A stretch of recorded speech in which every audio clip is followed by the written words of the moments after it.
The story begins with the Earth in complete devastation. The towering buildings that once touched the sky were now crumbling one by one, leaving behind nothing but rubble. The reason for this destruction was plants. No ordinary plants, but massive ones, growing 40 to 50 feet tall and posing a grave threat to humanity.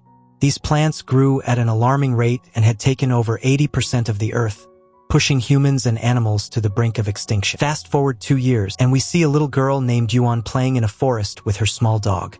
Suddenly, her father, Yuan, picks her up and starts running towards their home as the sun was about to set, and being outside at night was dangerous. However, when Yuan's dog ran into the forest, she slipped away from her father and chased after it. Left with no choice, Yuan followed Yuan into the forest. Chasing her dog, Yuan found herself deep in the jungle, standing in front of a massive plant surrounded by a web of vines, pulsating like a beating heart. Hanging from the vines were the corpses of humans, guarded by snake-like predatory plants. As the plant sensed Yuan's scent, it opened its mouth to attack her. Fortunately, Yuan arrived just in time to save her. Carrying Yuan in his arms, he ran back home and sealed all the doors, switching on the UV lights, which kept the plants at bay. Finally feeling a sense of relief, Yuan regretted her actions, realizing how much trouble she had caused her father. Yuan forgave her and placed a tracker in her watch to always know her location, then put her to bed and went to sleep himself. That night, Yuan dreamed of events from years ago when he was traveling with his now-deceased wife and Yuan in a car. His wife was a scientist working on a project to create powerful new plants to combat deforestation and restore barren land. Suddenly, she received an emergency video call from a colleague warning her about the dangers of these new plants. Around the same time, people outside began screaming and fleeing. Yuan got out of the car, but it was too late. These monstrous plants had already started attacking humans. Yuan woke abruptly to Yuan's screams and rushed to her room. Despite the UV lights illuminating the room, a monstrous plant had lifted her bed and was dragging it underground.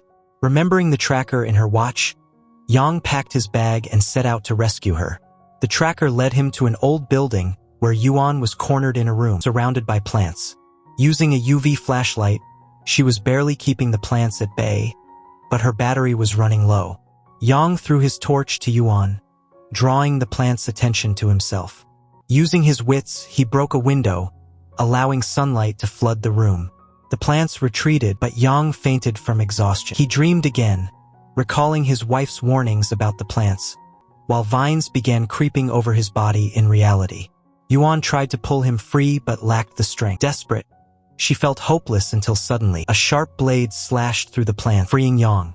A small military team had arrived, fighting off the plants with guns and flamethrowers. However, the plants were too resilient. One soldier tried to activate a UV device, but it malfunctioned. Regaining consciousness, Yuan quickly fixed it, unleashing a bright UV light that forced the plants to retreat.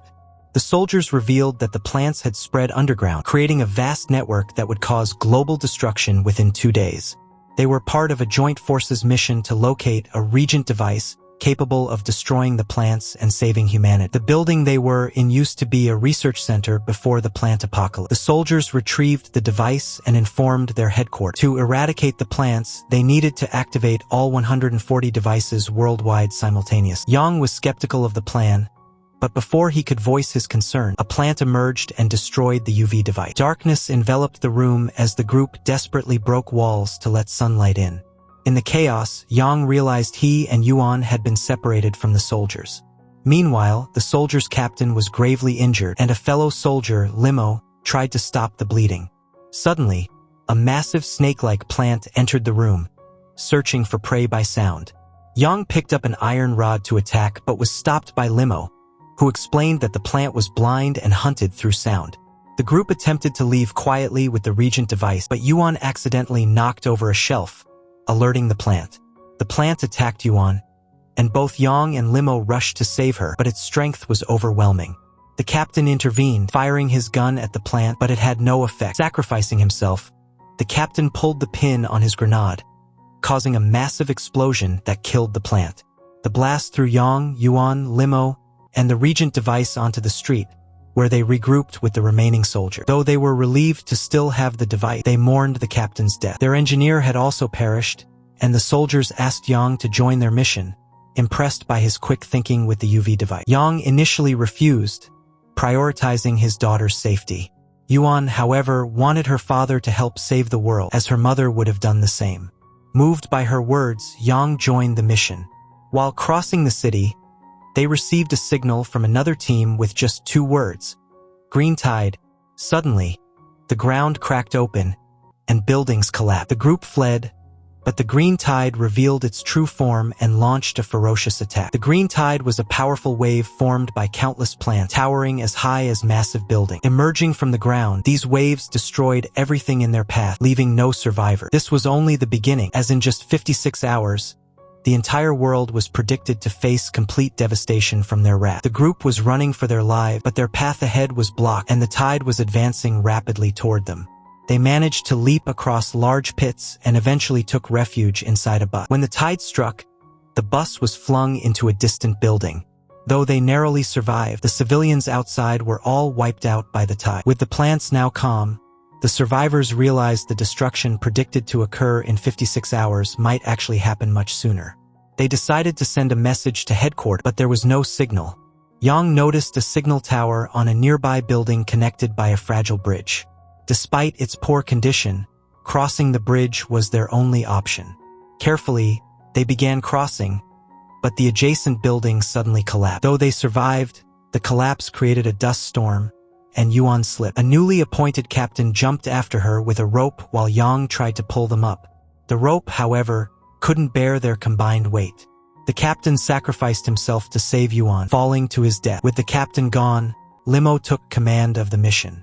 Yang managed to pull Yuan up, but the bridge was on the verge of collapse. The group hurried into the building just in time, with Yang and Yuan narrowly making it inside.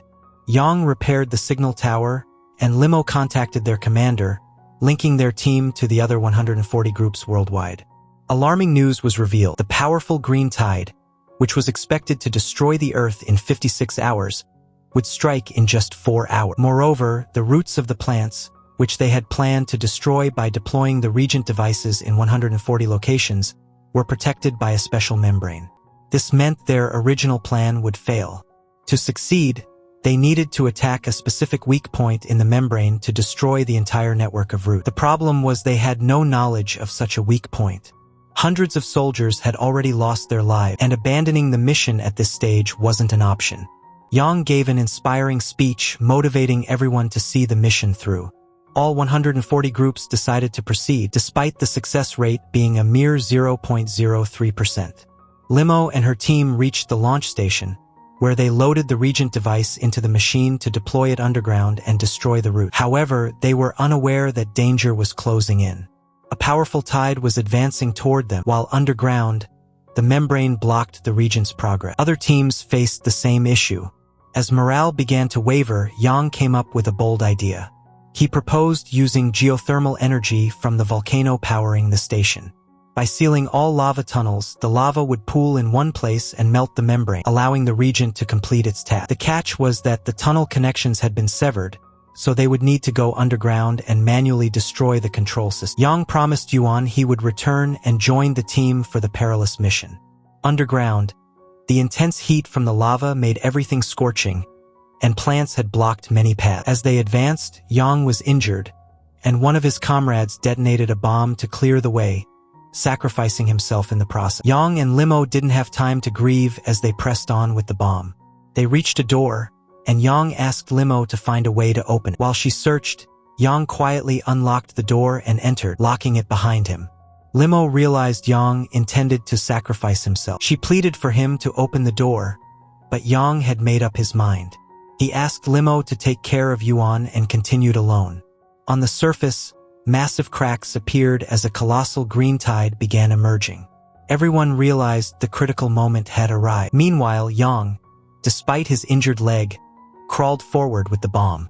Debris rained down on him, but he persisted, dragging himself to the control system. He contacted the team, while Yuan, realizing her father's sacrifice, broke down, begging him to return. The bomb's timer ran out, and an enormous explosion followed. Lava flooded into a single location, its intense heat melting the membrane. The Regent device successfully penetrated the root network, destroying the root. Soon, all the monstrous plants around the world began dying. Humanity had narrowly survived extinction, The remaining survivors celebrated, vowing to protect Earth better in the future. A new era began for the planet, and humanity pledged to safeguard it. If you enjoyed this story, don't forget to like the video and subscribe to the channel. See you in the next one.